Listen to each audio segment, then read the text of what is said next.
Guys आपका हमारे YouTube channel Rajiv classes में स्वागत है। आज हम लोग पढ़ेंगे कक्षा 10 की गणित।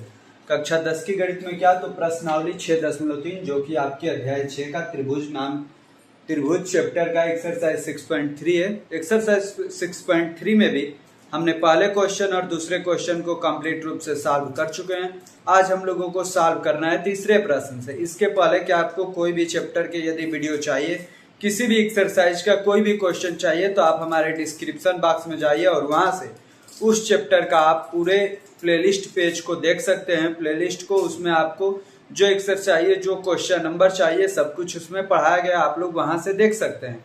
अब हम लोग चलते हैं आज के क्वेश्चन को सॉल्व करने। इससे पहले यदि आपने हमारे चैनल को सब्सक्राइब नहीं किया है तो चैनल को सब्सक्राइब कीजिए, वीडियो को लाइक कीजिए और अपने दोस्तों को भी शेयर कीजिए। अब हम चलते हैं अपने प्रश्नों को हल करने के लिए। कहां से हल करना है, तो आज हम तीसरे से हल करेंगे। इसका पहला और दूसरा क्वेश्चन हमने ऑलरेडी कर रखा है। अब करेंगे हम लोग तीसरे क्वेश्चन को।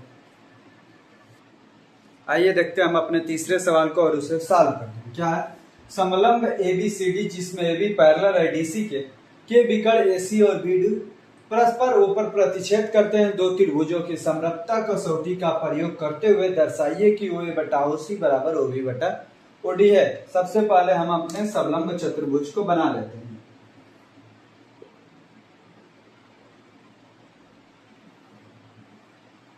ये हो गया A, B, C और D।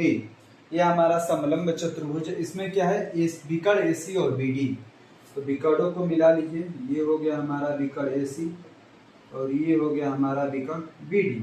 ये कहां पर दोनों मिलते हैं? तो बिंदु O पर प्रतिच्छेद करते हैं। दो त्रिभुजों की समरूपता कसौटी का प्रयोग करते हुए दर्शाइए कि OA बटा OC बराबर OB बटा OD है। ऐसे सवालों को हमने पिछले एक्सरसाइज में सॉल्व किया है 6.2 में, लेकिन इसमें क्या बोला हुआ है? समरूपता कसौटी का प्रयोग करते हुए। तो हम समरूपता कसौटी का प्रयोग करते हुए सॉल्व करेंगे।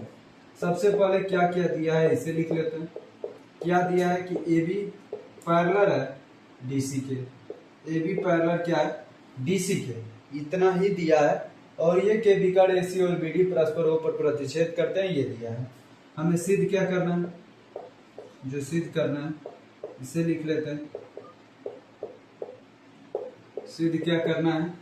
तो OA बटा में OC बराबर में OB बटा में OD, ये हमें सिद्ध करना है। इसमें थोड़ा सा रचना करना है, उस रचना को भी लिख लेते हैं कि रचना क्या करना है। रचना करना है कि O से E को मिलाए हैं। OE कैसा रखा है? तो OE AB के समांतर है। जब AB के समांतर है तो DC के भी समांतर हो जाएगा। तो क्या लिखेंगे? OE हमने समांतर खींचा है किस लाइन के? AB के, और AB किसके समांतर है? DC के, इसलिए OE भी समांतर हो गया DC के। इतना हमने जो बेसिक चीजें होती हैं किसी भी त्रिभुज या चतुर्भुज को प्रूफ करने से पहले उतना कर लिया। अब हम इसे चलते हैं सिद्ध करने। देखिए इसमें सिद्ध कैसे करना, तो सिद्ध में कीजिएगा, जो दिया है उसे लिख लीजिएगा। सबसे पहले हम ट्रायंगल लेते हैं। कौन सा? ABC को। ट्रायंगल ABC में देखिए, ट्रायंगल ABC में क्या है? ट्रायंगल ABC में, ट्रायंगल ABC में OE पैरेलल हमने खींचा है AB के। OE पैरेलल खींचा है AB के, OE पैरेलल है AB के। इससे क्या होगा? इससे ये है कि ये कोण और यहाँ वाला कोण इस कोण के बराबर हो गया। कैसे? तो संगत कोण के कारण। तो हम डायरेक्टली यहाँ पे लिखेंगे, और ये एंगल तो दोनों में कॉमन है, इसलिए ये दोनों त्रिभुज समरूप होगा। तो हमें कैसे लिखना है ये देखिए। ट्रायंगल OEC समरूप है किसके? ट्रायंगल OEC समरूप किसके है? तो ABC के। ट्रायंगल ABC के समरूप है। OEC ट्रायंगल ABC के समरूप है। OEC ABC ये दोनों कैसे समरूप है? तो किस कारण से समरूप है? तो ये भी लिख देंगे यहाँ पे, एंगल वाले समरूपता से ये दोनों त्रिभुज समरूप है। जब ये दोनों त्रिभुज समरूप है तो इनके संगत भुजाओं का अनुपात भी इक्वल होगा। तो कैसे लिखेंगे? देखिए OC बटा में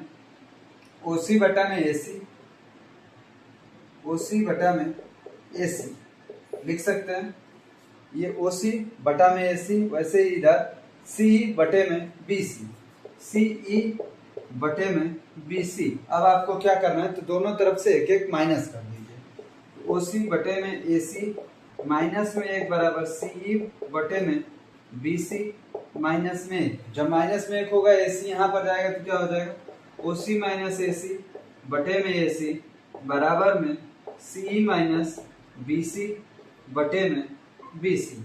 ये हो गया। अब देखिए सी ई माइनस बी सी ओ सी माइनस ए सी बटा में ए सी,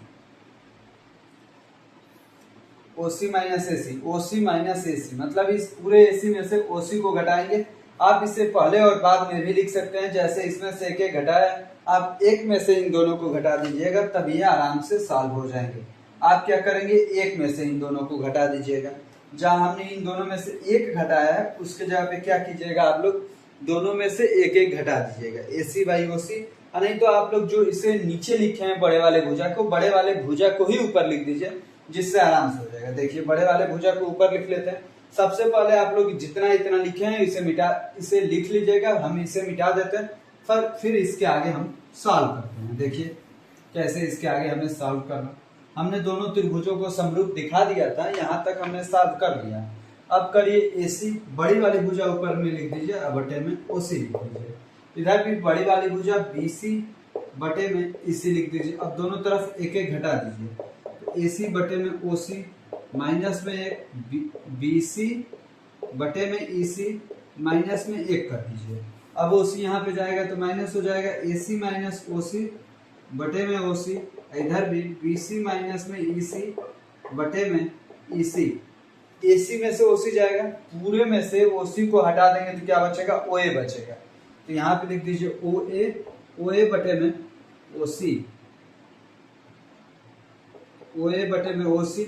अब देखिए BC में से EC को घटा देंगे, इस पूरे में से EC को निकाल देंगे तो क्या बचेगा, हमारा BE बचेगा। तो यहाँ पे लिखिए BE बटे में EC।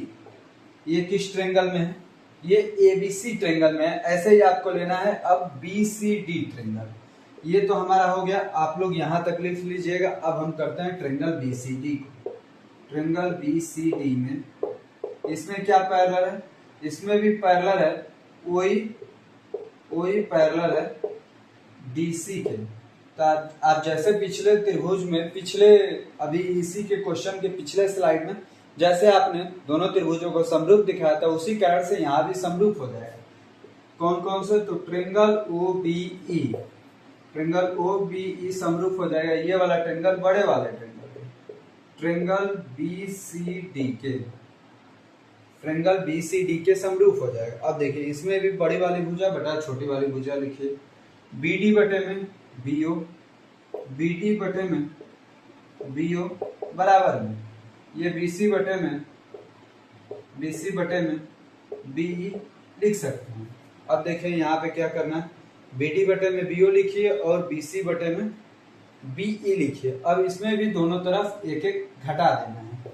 ये देखिए BD बटे में BO माइनस में एक, BC बटे में BE माइनस में एक। जब ऐसा करेंगे तो ये BO वहां पे जाएगा तो BD माइनस BO हो जाएगा। BD में से BO घटाएंगे तो क्या बचेगा, OD बचेगा। तो आप यहाँ पे लिख सकते हैं OD बटे में BO बराबर में BC माइनस 1 बटा में BE। BC में से BE जाएगा, BC में से BE जाएगा तो क्या बचेगा, CE या EC बच जाएगा। तो आप यहाँ पे लिख लीजिएगा CE बटे में BE। ऐसा हो गया। अब आप देखेंगे कि ये दोनों त्रिभुज थोड़े से अलग है, इसमें BE ऊपर है, इसमें BE नीचे है। तो इसको पूरा पलट दीजिए जिससे आपका आसान हो जाए। BO ऊपर लिख दीजिए, OD नीचे। तो BO बटा में OD बराबर में BE बटे में CE, BE बटे में CE। ये हो गया हमारा इक्वेशन नंबर सेकंड। ये कौन सा इक्वेशन हो गया, इक्वेशन फर्स्ट। इक्वेशन फर्स्ट और इक्वेशन सेकंड को लेंगे तो क्या हो जाएगा, OA बटा में OC, OA बटा में OC, OA बटे में OC। इसमें से क्या ले लेंगे, BO बटा में OD, या BO को OB भी लिख सकते हैं, कोई दिक्कत नहीं है। OB बटे में OD, यही हमें प्रूफ करना था। OA बटा में OC, OA बटा में OC, OB बटा में OD। तो ये सवाल हमने प्रूफ कर दिया है। कैसे ये प्रूफ हुआ है तो आपको भी भली बात ही अच्छे से समझ में आ गया होगा। कैसे, तो पहले ए बी सी ट्रेंगल को लिए थे, ये और ये बड़ा वाला त्रिभुज दोनों समरूप हो गए। कैसे? एंगल एंगल एंगल वाले समरूपता से, एंगल एंगल एंगल वाले समरूपता से। तो एंगल एंगल वाले समरूपता से हो गया, तो बड़े वाले की संगत भुजाएं छोटे वाले की संगत भुजाएं की इक्वल होंगी। तो AC बटे में OC होगा, AC बटे में OC होगा, BC बटे में EC होगा। ऐसे ही मैंने दूसरे वाले ट्रेंगल के साथ भी किया है। तो दोनों का RHS बराबर था, समीकरण 1 और समीकरण 2 को लेके सॉल्व किए, तो A बटा में OC बराबर OB बटा में OD हल हो गया। तो ये हमारा 3rd नंबर सवाल पूरी रूप से सिद्ध हो गया है। अब हम चलते हैं अपने अगले क्वेश्चन, प्रश्न संख्या 4 पे। अब हम सॉल्व कर लेते हैं अपने चौथे प्रश्न को। देखिए हमारा चौथा प्रश्न क्या है, आकृति 6.36 में ये है हमारा आकृति 6.36 जो कि आपके सामने है। QR बटा QS बराबर QT बटा PR तथा कोण 1 बराबर कोण 2 है। दर्शाइए कि त्रिभुज PQS, त्रिभुज PQS, त्रिभुज TQR बड़ा वाला त्रिभुज के समरूप है। यही हमें प्रूफ करके दिखाना है। आइए इसे हम हल करते हैं। हल करने में सबसे पहला हमारा स्टेप क्या होता है, क्या क्या दिया है इसे ढूंढ के हमें लिखना। क्या क्या दिया है, तो दिया है QR बटे में QS बराबर QT बटे में PQ, ये हमें दिया हुआ है। और क्या दिया है, तो कोण 1 बराबर है कोण 2, कोण 1 बराबर कोण 2 के दिया हुआ। हमें क्या सिद्ध करना है, इसे लिख लेते हैं। सिद्ध क्या करना है, इसे लिख लेते हैं। क्या सिद्ध करना है, त्रिभुज PQS समरूप है त्रिभुज TQR। तो चलिए अब इसे हम सिद्ध करते हैं। आइए इसे हम सिद्ध करते हैं। सिद्ध कैसे होगा, ये देखिए कोण 1 बराबर कोण 2 दिया है ना, कोण 1 और कोण 2 बराबर है। तो जब कोण बराबर होते हैं तो उनके सामने की भुजा भी बराबर होती है, तो PQ PR के बराबर हो जाएगा। तो अब आप लिख सकते हैं कोण 1 बराबर कोण 2, इसलिए कोण नहीं भुजा PQ भुजा किसके बराबर हो जाएगी, तो PQ भुजा PR के बराबर हो जाएगी। किससे, तो ये लिख लीजिएगा, ये समीकरण 1 लिख लीजिएगा कि दिया है। क्या लिखेंगे आप लोग यहाँ पे, दिया है। कहाँ से हमने लिखा है कि PQ बराबर PR, तो ये हमें दे रखा है। अब इसे आप लोग लिख लीजिए QR बटा में QS, QR बटे में QS बराबर में QT बटे में PQ, QR बटा में QS, QT बटा में PQ। आपने ले रखा था PQ बराबर PR, तो इस PQ की जगह पे हम लोग PR लिख सकते हैं। तो आइए इसे भी हम लोग लिख लेते हैं, PQ के जगह पे PR। तो क्या हो जाएगा, QR बटे में QS और QT बटे में PQ के जगह पे क्या लिख सकते हैं, PR। तो यहाँ पे लिख लीजिएगा PR। QT के जगह पे क्या लिख सकते हैं, PR। QT के जगह पे PR, यहाँ पे PQ था, PQ की जगह पे हमने लिखा PR। अब चलिए हम इसके आगे देखते हैं, QR बटा में QS, ये बड़ी वाली भुजा के बराबर में क्या हो गया, QS। अब QT ये बड़ी वाली भुजा है, तो PR लिख दिए हैं PQ की जगह पे, नहीं PQ को PQ ही रहने दीजिए। यहाँ पे दिए रखा है PR, सॉरी यहाँ पे आप लोग PR कर लीजिएगा, ये दिया मैं थोड़ा सा मिस्टेक हो गया था, PR। अब हमें यहाँ पे PQ बराबर PR लिख लिए, ये भी दिया है, क्या से लिखे हैं, यहाँ पे लिख लीजिएगा, ये दिया है। जब PR दिया है तो PR की जगह पे PQ लिख सकते हैं। PR की जगह पे हम लोग क्या लिख सकते हैं, PQ लिख सकते हैं। PR की जगह पे PQ। तो अब देखिए QR बटे में QS, ये QR बड़ी वाली भुजा बटा में छोटी वाली भुजा, और QT बड़ी वाली भुजा बटा में छोटी वाली भुजा। तो दो भुजाओं बराबर हो गए, और जो कोण 1 है, कोण 1 के पास में लिख लीजिएगा उभयनिष्ठ कोण है। तो इससे क्या हुआ कि ये दोनों साइड वाली भुजाओं का अनुपात बराबर है और बीच का एक कोण बराबर है। तो अब आप लिख सकते हैं त्रिभुज PQS किसके समरूप हो गया, तो त्रिभुज TQR के, त्रिभुज PQS त्रिभुज TQR के समरूप हो गया। किस नियम से, तो यहाँ पे लिख लेंगे SAS वाले रूल से।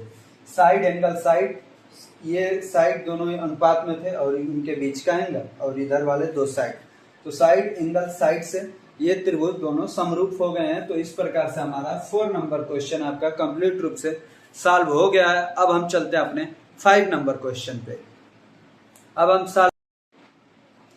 हम कर लेते हैं अपने 5 नंबर क्वेश्चन को सॉल्व। देखिए क्या है, त्रिभुज पी क्यू आर की भुजाओं पी आर और क्यू आर पर क्रमशः बिंदु एस और टी इस प्रकार स्थित है कि कोण पी बराबर कोण आर टी एस है।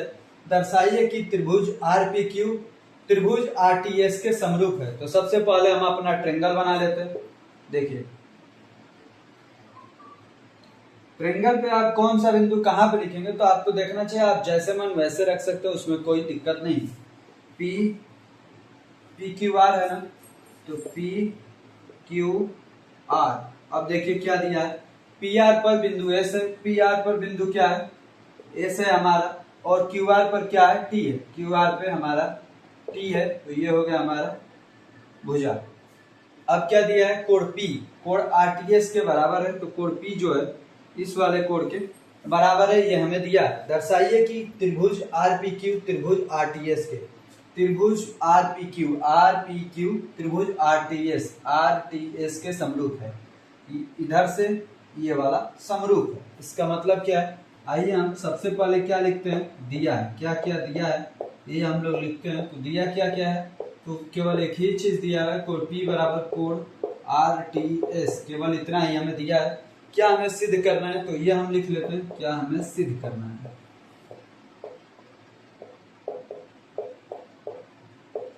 सिद्ध क्या करना है, तो सिद्ध करना है कि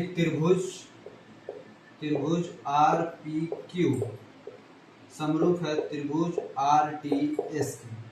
देखिए जब आपको ऐसा प्रूफ करना होता है तो ये एंगल इस एंगल के बराबर है ना, कोण टी कोण पी के बराबर है। ये तो दिया हुआ है आपके क्वेश्चन में ही। कोण टी नहीं, कोण आरटीएस लिखिएगा, कोण टी लिख देंगे तो इधर भी कोण टी है, इसलिए कोण आरटीएस लिख लीजिए। कोण आरटीएस कोण पी के समरूप है और कोण आर उभयनिष्ठ है। तो यहाँ पे लिखिए कोण आर उभयनिष्ठ है। देखिए इतने से ही आपका त्रिभुज समरूप हो जाएगा। अब आप कहेंगे कि कोण एस कोण पी के बराबर होना चाहिए, तो नहीं, कोण आर के बराबर कोण टी के बराबर करना था, कोण टी के बराबर हो गया है।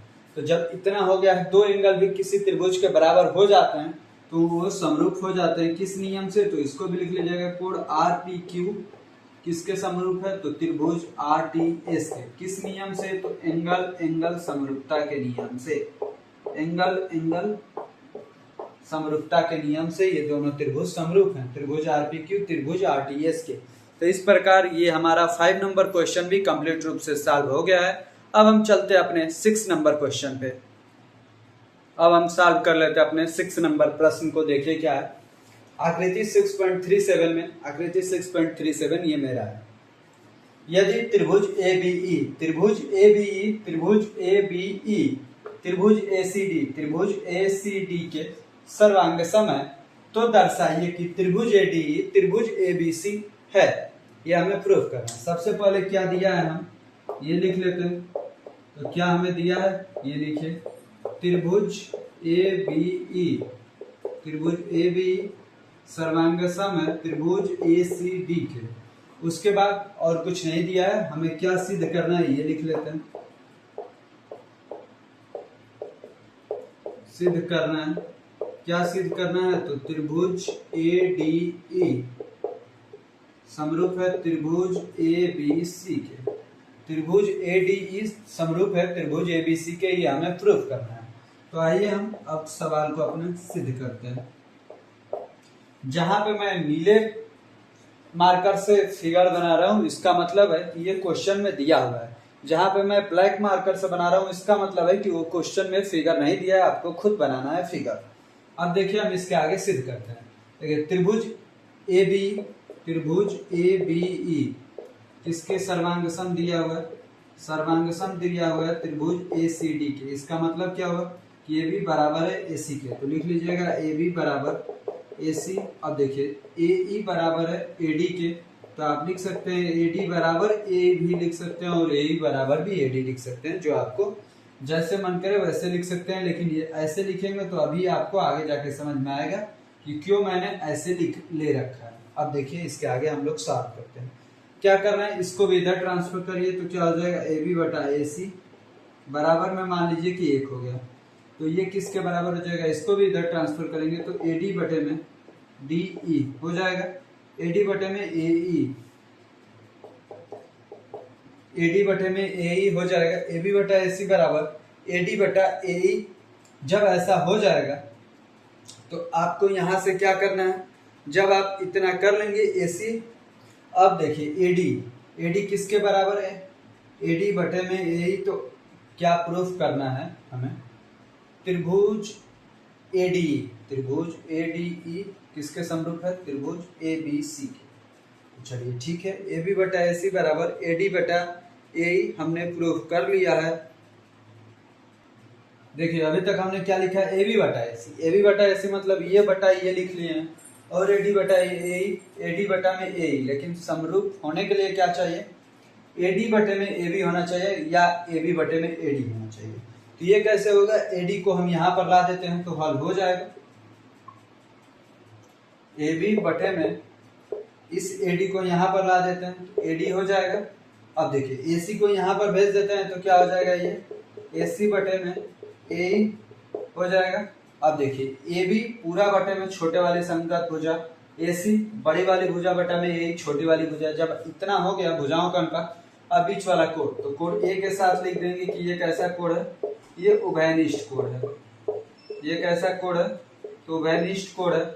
जब ये उभयनिष्ठ कोण हो गया, इसका मतलब क्या होगा कि दोनों त्रिभुज समरूप हमने प्रूफ कर दिया। त्रिभुज ABC समरूप है त्रिभुज ADE के, किस नियम से, तो SAS मतलब साइड एंगल साइड, इधर वाला साइड दोनों संगत भुजाओं का अनुपात बराबर है इधर वाले दोनों संगत भुजाओं के अनुपात से, और इनके बीच का ये कोण बराबर है, दोनों में उभयनिष्ठ है इसलिए बराबर है। तो SAS मतलब साइड एंगल साइड वाले समरूपता के नियम से ये क्वेश्चन भी प्रूफ हो गया। तो इस प्रकार से हमने आज कौन कौन से क्वेश्चन पढ़े। हमारा क्लास यहीं पे पॉज होता है क्योंकि क्लास बहुत लंबा हो जाएगा तो आप लोगों को समझ में भी नहीं आएगा। आज हमने पढ़ा है 3rd नंबर, 4 नंबर, 5 नंबर और 6 नंबर, 4 क्वेश्चन सॉल्व किए हैं।